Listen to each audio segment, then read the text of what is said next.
Class 10th सामाजिक विज्ञान social studies chapter 14। इससे पहले चैप्टर 1 से 13 तक इस चैनल पर अपलोड हो चुके हैं। ये चैप्टर 14 है, आर्थिक अवधारणाएं एवं नियोजन। जो स्टूडेंट क्लास 10th में पढ़ रहे हैं वो भी इस वीडियो को ज़रूर देखें।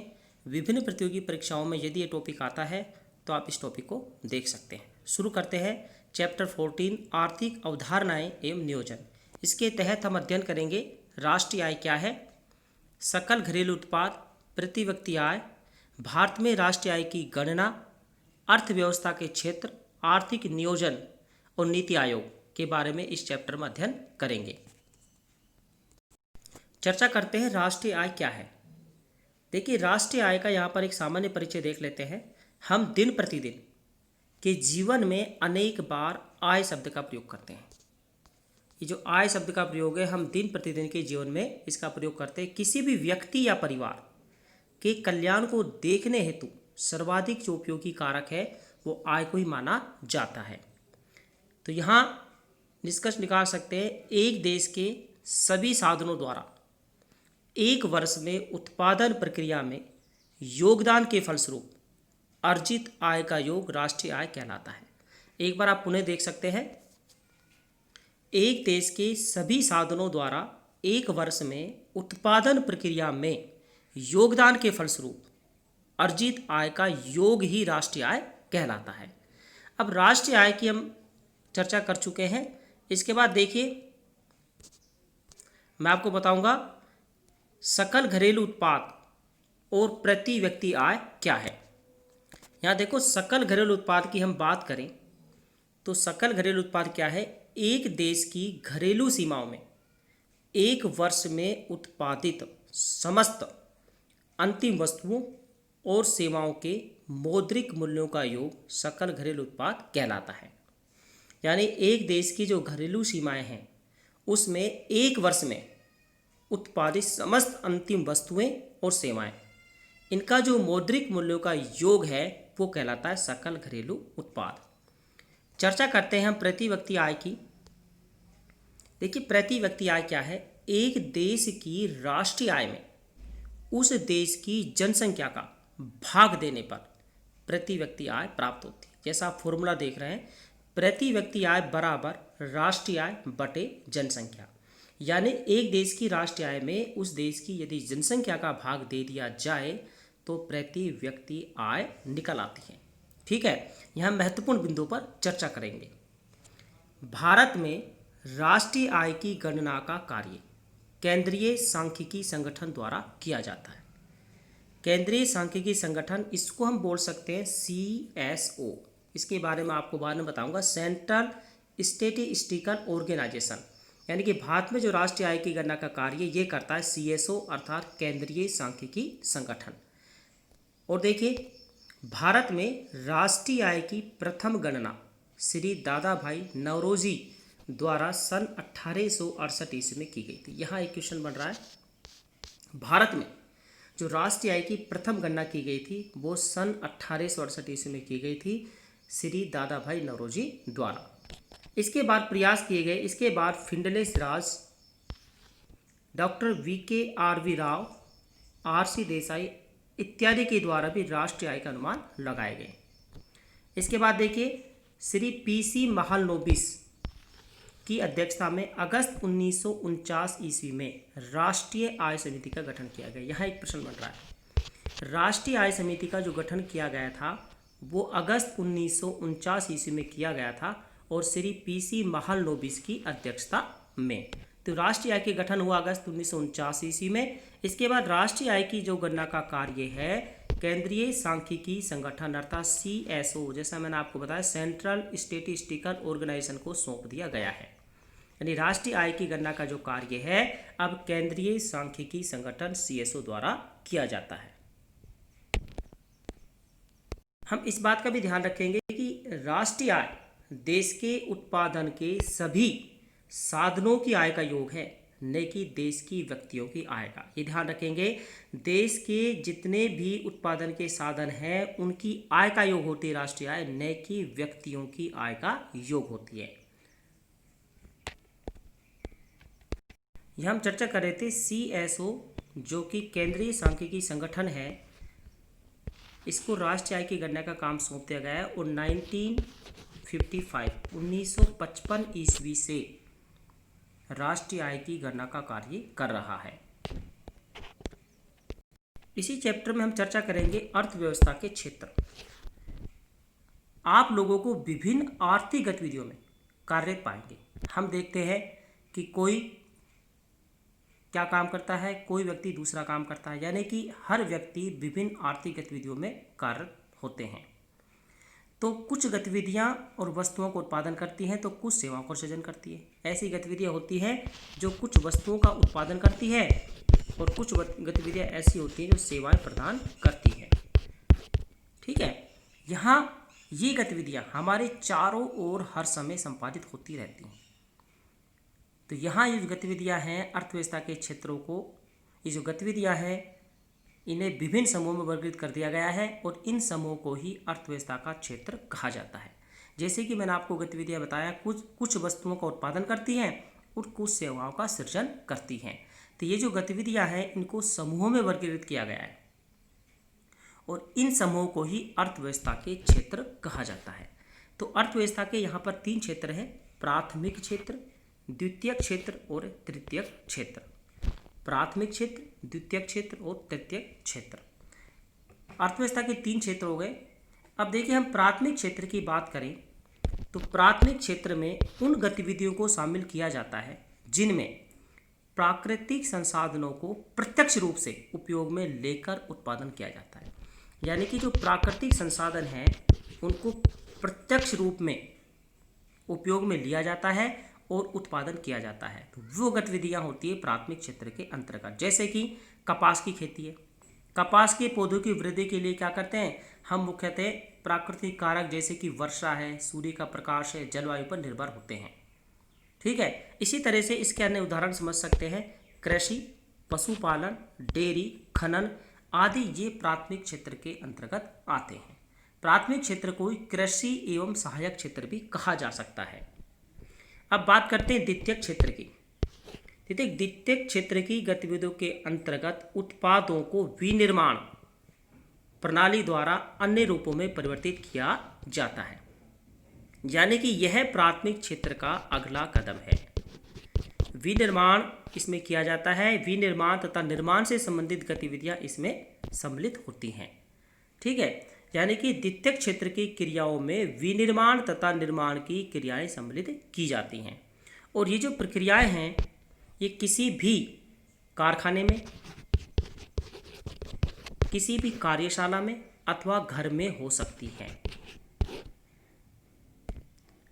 द्वितीयक क्षेत्र की हम चर्चा कर रहे थे यहाँ पर। जैसे कि हम उदाहरण ले सकते हैं, मिट्टी से हम ईंटें बनाते हैं। ठीक है, या गन्ने को कच्चे माल के रूप में उपयोग में लेकर चीनी और गुड़ तैयार किया जाता है। ठीक है, गन्ने से हम क्या बनाते हैं, गुड़ और चीनी, या हम मिट्टी से ईंटें बनाते हैं। यानी कि यह द्वितीयक क्षेत्र के कुछ उदाहरण हो गए।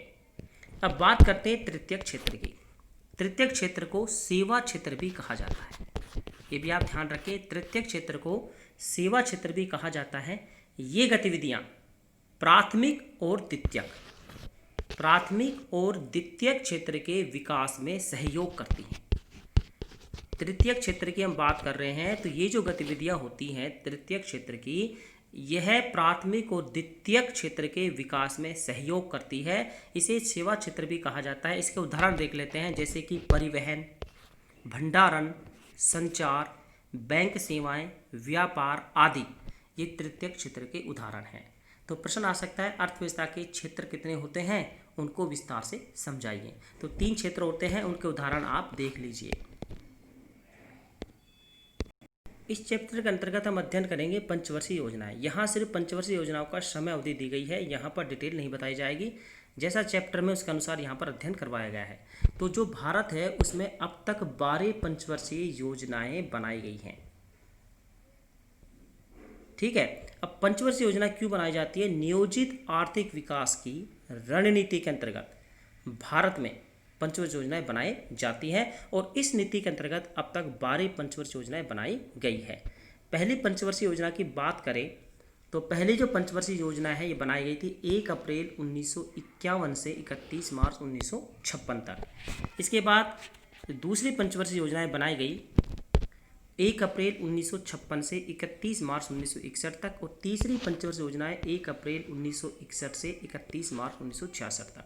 यानी 5 वर्ष के लिए योजनाएं बनाई जाती है, इसलिए पंचवर्षीय योजनाएं कहलाती है। तो 3 पंचवर्षीय योजनाएं जो बनाई गई लगातार 5-5 वर्ष के अंतराल में बनाई गई। इसके बाद 1966 से 1969 तक पंचवर्षीय योजनाएं नहीं चल पाई। योजना बनाने की प्रक्रिया में बाधा उत्पन्न हो गई और इसलिए 1966 से 1969 तक एक वर्ष की 3 वर्ष ये पंचवर्षीय योजनाएं बनाई गई, या 3 वर्षीय पंचवर्षीय योजनाएं बनाई गई, और इसे कहा गया योजना अवकाश। तो योजना अवकाश का जो काल है 1966 से 1969 तक है। पंचवर्षीय योजनाएं बनाने में बाधा उत्पन्न हो गई थी, इसलिए 3 वर्षीय ये योजनाएं चलाई गई थी एक वर्ष की 1966 से 1969 तक, और इसे कहा गया योजना अवकाश। इसके बाद देखिए चौथी पंचवर्षीय योजना की हम बात करें तो चौथी पंचवर्षीय योजना 1 अप्रैल 1969 से 31 मार्च 1974 तक, ठीक है। पांचवी पंचवर्षीय योजना 1 अप्रैल 1974 से 31 मार्च 1979 तक चलनी थी, लेकिन तत्कालीन जनता सरकार ने क्या किया, उस समय जनता सरकार थी, तत्कालीन जनता सरकार ने इसे 1978 ईस्वी में समाप्त कर दिया। 1978 ईस्वी में पांचवी पंचवर्षीय योजनाएं समाप्त कर दी गई, और 1978 से 1983 1978 से और 1983 के लिए उन्होंने क्या किया, अनवरत योजना प्रस्तुत की। अनवरत योजना प्रस्तुत की 1978 से 1983 तक। पांचवी पंचवर्षीय योजना जो कि 1979 तक चालू रहनी थी, तत्कालीन जनता सरकार ने उसको 1978 ईस्वी में समाप्त कर दिया, और 1978 से 1983 तक अनवरत योजना शुरू की। अब ये अनवरत योजना क्या हो सकती है, इसके बारे में हम यहाँ अध्ययन करेंगे कि अनवरत योजना क्या है। देखो आप स्क्रीन पर देख रहे हैं अनवरत योजना क्या है। अनवरत योजना, इसमें एक चालू योजना को निश्चित समय अंतराल के बाद अद्यतन और संपादित किया जाता है। इसमें चालू योजना के लक्ष्यों, अनुमानों, संसाधन आवंटन और योजना की समय अवधि को परिवर्तित करने की लोचशीलता होती है। ध्यान से सुनिए, अनवरत योजना में एक चालू योजना को निश्चित अंतराल के बाद अद्यतन और संपादित किया जाता है। इसमें चालू योजना के जो लक्ष्य हैं, अनुमान है, संसाधन आवंटन और योजना है, इसकी समय अवधि को परिवर्तित करने की लोचशीलता होती है। तो यह है अनवरत योजना। अब जनता सरकार ने अनवरत योजना चालू की थी 1978 से 1983 तक। इसके बाद देखिए अब क्या हुआ, छठी योजना चालू होनी थी 1 अप्रैल 1980 से 31 मार्च 1985 तक। आप देख रहे हैं 1980 ईस्वी में कांग्रेस सरकार आ गई, और 1980 ईस्वी में कांग्रेस सरकार ने अनवरत योजना को समाप्त कर दिया, जिसके बारे में आपको बताया। अनवरत योजना को समाप्त कर दिया और 1 अप्रैल 1980 से 31 मार्च 1985 तक छठी पंचवर्षीय योजना घोषित की। अब जो 1978 से 1979 तक जो वित्त वर्ष था, 1978 से 1979 का जो वित्त वर्ष था, उसको पांचवी पंचवर्षीय योजना में शामिल कर दिया गया, पांचवी पंचवर्षीय योजना में जोड़ दिया गया, और छठी पंचवर्षीय योजना 1 अप्रैल 1980 से प्रारंभ कर दी गई। इसके बाद देखिए सातवीं पंचवर्षीय योजना 1 अप्रैल 1985 से 31 मार्च 1990 तक।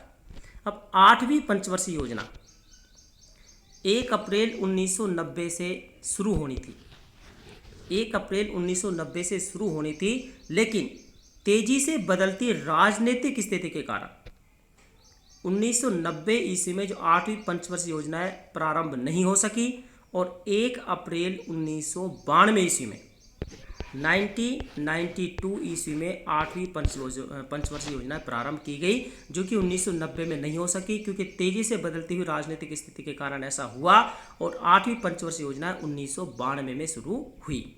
2 वर्ष का गैप आ गया। इसके बाद देखिए नवीं पंचवर्षीय योजना की बात करें 1 अप्रैल 1997 से 31 मार्च 2002 तक, और 10वीं पंचवर्षीय योजना 1 अप्रैल 2002 से 31 मार्च 2007 तक, और 11वीं योजना 1 अप्रैल 2007 से 31 मार्च 2012 तक, और 12वीं पंचवर्षीय योजना 1 अप्रैल 2012 से 31 मार्च 2017 तक। अब देखिए 12वीं पंचवर्षीय योजना को समय से पहले ही समाप्त कर दिया गया। ठीक है, 12वीं पंचवर्षीय योजना को 1 जनवरी 2015 को एक नीति आयोग की स्थापना कर दी गई और इसको समाप्त कर दिया गया। यानी कि 1 जनवरी 2015 को नीति आयोग के बारे में आपको बताऊंगा, नीति आयोग की स्थापना कर दी गई और 12वीं पंचवर्षीय योजना को 2015 में समाप्त कर दिया गया। यह नीति आयोग की चर्चा कर रहे हैं। नीति आयोग, देखो नीति आयोग या बदलते भारत के लिए राष्ट्रीय संस्थान की स्थापना केंद्रीय मंत्रिमंडल के एक संकल्प द्वारा 1 जनवरी 2015 को की गई। यहाँ पर एक प्रश्न बन रहा है कि नीति आयोग की स्थापना की गई थी, ये केंद्रीय मंत्रिमंडल के संकल्प द्वारा 1 जनवरी 2015 को की गई। देखो उस समय की हम बात करें तो उस समय नीति आयोग के जो अध्यक्ष श्री माननीय प्रधानमंत्री श्री नरेंद्र मोदी थे और उपाध्यक्ष थे श्री अरविंद पनगड़िया और मुख्य कार्यकारी अधिकारी थे श्री अमिताभ कांत। नीति आयोग जब 1 जनवरी 2015 को स्थापित हुआ उस समय नीति आयोग के अध्यक्ष माननीय प्रधानमंत्री श्री नरेंद्र मोदी, उपाध्यक्ष श्री अरविंद पनगड़िया और मुख्य कार्यकारी अधिकारी श्री अमिताभ कांत थे। और वर्तमान की हम बात करें, यहाँ पर वर्तमान की बात करें, वर्तमान में नीति आयोग के अध्यक्ष माननीय प्रधानमंत्री श्री नरेंद्र मोदी हैं। उपाध्यक्ष की बात करें तो अब अरविंद पनगड़िया नहीं है, उपाध्यक्ष है राजीव कुमार। वर्तमान में नीति आयोग के उपाध्यक्ष की बात करें तो नीति आयोग के उपाध्यक्ष है राजीव कुमार और मुख्य कार्यकारी अधिकारी है श्री अमिताभ कांत। तो नीति आयोग के कुछ अधिकारी हो गए। इसके बाद देखिए नीति आयोग के बारे में कुछ जानकारी प्राप्त करेंगे। सभी राज्यों के मुख्यमंत्री, ठीक है, तथा केंद्र शासित राज्यों के उपराज्यपाल नीति आयोग के सदस्य हैं। सभी राज्यों के मुख्यमंत्री और केंद्र शासित राज्यों के जो उपराज्यपाल है नीति आयोग के सदस्य हैं। नीति आयोग भारत सरकार के लिए रणनीतिक तथा दीर्घकालिक नीतियों और कार्यक्रमों के निर्माण के साथ तकनीकी सलाह भी प्रदान करता है। इंपॉर्टेंट है, नीति आयोग क्या करता है, भारत सरकार के लिए रणनीतिक तथा दीर्घकालिक नीतियां तो बनाता ही है, साथ ही कार्यक्रमों के निर्माण के साथ साथ तकनीकी सलाह भी प्रदान करता है। और यह भारत सरकार के लिए एक थिंक टैंक का काम करता है। नीति आयोग ये थिंक टैंक है, ठीक है। नीति आयोग की स्थापना के मूल में 2 केंद्र बताए गए हैं। 2 केंद्र कौन से मूल में, देखो टीम इंडिया हब और ज्ञान और नवाचार हब। 2 नीति आयोग के केंद्र में मूल में 2 केंद्र है, टीम इंडिया हब और ज्ञान और नवाचार हब। यहाँ चर्चा करते हैं टीम इंडिया हब क्या है।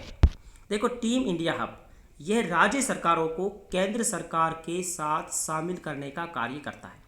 टीम इंडिया हब की बात कर रहे हैं तो ये राज्य सरकारों को केंद्र सरकार के साथ शामिल करने का कार्य करता है। और बात करते हैं ज्ञान और नवाचार हब की, तो यह हब नीति आयोग की थिंक टैंक क्षमताओं को मजबूत बनाता है। ज्ञान और नवाचार हब क्या करता है, नीति आयोग की जो थिंक टैंक क्षमताएं हैं उनको मजबूत बनाने का कार्य करता है। इसके बाद हम चर्चा करेंगे आर्थिक विकास और भारत में आर्थिक नियोजन के उद्देश्य। आर्थिक विकास की चर्चा करेंगे। आर्थिक विकास आर्थिक वृद्धि की तुलना में व्यापक अवधारणा है। यह वह प्रक्रिया है जिसमें एक अर्थव्यवस्था में वास्तविक राष्ट्रीय आय तथा प्रति व्यक्ति आय बढ़ती है। यानी कि आर्थिक विकास की चर्चा करें तो ये वह प्रक्रिया है जिसमें अर्थव्यवस्था में क्या होता है, राष्ट्रीय आय और प्रति व्यक्ति आय दोनों बढ़ती हैं। और इसके साथ साथ सामाजिक दृष्टिकोण, सांस्कृतिक स्वरूप, संस्थागत ढांचे, उत्पादन की तकनीक तथा अर्थव्यवस्था की संरचना में भी अनुकूल परिवर्तन होते हैं। यानी कि राष्ट्रीय आय और प्रति व्यक्ति आय तो बढ़ी रही है, साथ ही क्या हो रहा है, जो सामाजिक दृष्टिकोण है, सांस्कृतिक स्वरूप है, संस्थागत ढांचा है और उत्पादन की जो तकनीकें हैं उसमें भी परिवर्तन होता है। आर्थिक विकास की प्रक्रिया राष्ट्र के आर्थिक, सामाजिक और राजनीतिक कल्याण को सुनिश्चित करती है। ये भी ध्यान रखें, आर्थिक विकास की प्रक्रिया के गुणात्मक आयाम भी होते हैं। इन गुणात्मक आयामों को वास्तविक राष्ट्रीय आय या प्रति व्यक्ति आय में होने वाली वृद्धि से अभिव्यक्त नहीं कर सकते हैं अपन। आर्थिक वृद्धि तथा अनुकूल सामाजिक, सांस्कृतिक, राजनीतिक और संस्थागत परिवर्तनों का योग आर्थिक विकास कहलाता है। यहाँ पर देखो थोड़ा सा राष्ट्रीय आर्थिक विकास की परिभाषा बताई गई है। देखो आर्थिक वृद्धि तथा अनुकूल सामाजिक, सांस्कृतिक, राजनीतिक और संस्थागत परिवर्तनों का योग कहलाता है आर्थिक विकास। परिभाषा पूछी जाए तो आप बता सकते हैं, क्योंकि आर्थिक विकास का एक महत्वपूर्ण आयाम आर्थिक वृद्धि है। ये महत्वपूर्ण आयाम है आर्थिक वृद्धि। अतः कहा जा सकता है कि बिना वृद्धि के विकास नहीं हो सकता। वृद्धि नहीं होगी तो विकास नहीं होगा। किसी भी राष्ट्र के विकास के स्तर तथा कल्याण के मापक के रूप में आर्थिक विकास को आर्थिक वृद्धि की तुलना में अधिक उपयुक्त माना जाता है। सामाजिक विज्ञान के विकास के क्रम में जब ये स्वीकार किया गया कि राष्ट्रीय आय तथा प्रति व्यक्ति आय का स्तर विकास या कल्याण को मापने का अपर्याप्त मापदंड है, तो आर्थिक विकास के साथ साथ विकास की कुछ अन्य अवधारणाएं जैसे कि सतत विकास, समावेशी विकास, मानव विकास आदि को भी अत्यधिक लोकप्रियता प्रदान की गई। प्रश्न ये भी आ सकता है कि भारत में आर्थिक नियोजन के मुख्य उद्देश्य कौन कौन से बताइए। भारत में नियोजन को देश के रूपांतरण के एक महत्वपूर्ण उपकरण के रूप में अपनाया गया, लेकिन यहाँ हम थोड़ी सी जानकारी प्राप्त कर लेंगे। भारत में आर्थिक नियोजन के बारे में थोड़ी सी एक हम संक्षिप्त जानकारी प्राप्त कर लेते हैं। देखिए, उपलब्ध आर्थिक संसाधनों के उपयोग से निर्धारित सामाजिक लक्ष्यों को प्राप्त करने का विज्ञानी आर्थिक नियोजन। आर्थिक नियोजन क्या है? उपलब्ध आर्थिक संसाधनों के उपयोग से निर्धारित सामाजिक लक्ष्यों को प्राप्त करने का विज्ञानी आर्थिक नियोजन है। भारतीय आर्थिक नियोजन के इतिहास में पहला प्रयास किया गया था 1934 ईस्वी में। किसने किया था? सर एम विश्वेश्वरैया ने किया था। पहला प्रयास 1934 में सर एम विश्वेश्वरैया द्वारा किया गया था। उन्होंने अपनी पुस्तक प्लान्ड इकोनॉमी ऑफ इंडिया में भारत के नियोजित विकास के लिए कार्यक्रम प्रस्तुत किया गया था। तो इनकी एक पुस्तक थी जिसका नाम था प्लान्ड इकोनॉमी ऑफ इंडिया। 1934 ईस्वी में प्रयास किया गया था और इसमें भारत के नियोजित विकास के लिए कार्यक्रम प्रस्तुत किया गया था। ठीक है, और जानकारी प्राप्त करेंगे आर्थिक नियोजन की प्रक्रिया में महत्वपूर्ण निर्णय ये कौन लेता है? यह केंद्रीय प्राधिकार द्वारा लिए जाते हैं। यहाँ इंपॉर्टेंट प्रश्न बन रहा है कि आर्थिक नियोजन की प्रक्रिया में जो महत्वपूर्ण निर्णय है ये केंद्रीय प्राधिकार द्वारा लिए जाते हैं। अर्थव्यवस्था की जो गति है, दिशा है, प्रबंधन और जो निर्धारण है ये केंद्रीय प्राधिकार के द्वारा ही तय होता है। अब जानकारी प्राप्त करेंगे। देखिए, स्वतंत्रता से पूर्व भारत के भविष्य के संबंध में देखे गए सपनों को साकार करने के लिए नियोजन का मार्ग अपनाया गया। प्रत्येक पंचवर्षीय योजना में अनेक महत्वाकांक्षी उद्देश्यों और लक्ष्यों का निर्धारण करके इन्हें प्राप्त करने हेतु प्रयत्न किया गया। सार रूप में भारत में नियोजन के मुख्य उद्देश्य ये हैं। देखो, पहला जो उद्देश्य बताया गया है ये आर्थिक विकास के लक्ष्य को प्राप्त करना। पहला, आर्थिक विकास के लक्ष्य को प्राप्त करना। दूसरा, गरीबी की समस्या का समाधान करना। तीसरा, आय की असमानता को कम करना। ध्यान रखें, आर्थिक विकास का लक्ष्य गरीबी की समस्या का समाधान और आय की असमानता को कम करना। गरीबी तथा आय की असमानता को समाप्त करके सामाजिक न्याय की स्थापना करना। सामाजिक न्याय की स्थापना करना। चौथा, उपलब्ध मानवीय पूंजी का कुशलतम उपयोग करना तथा रोजगार के अवसरों का विस्तार। रोजगार के अवसरों का विस्तार करना। पांचवा, सभी क्षेत्रों में आत्मनिर्भरता की प्राप्ति, लेकिन मुख्यतः खाद्यान्न एवं औद्योगिक कच्चे माल को आत्मनिर्भरता प्राप्त करना। छठा, देखिए, परंपरागत भारतीय अर्थव्यवस्था का आधुनिकीकरण करना, यानी आधुनिकीकरण बताया गया इसमें।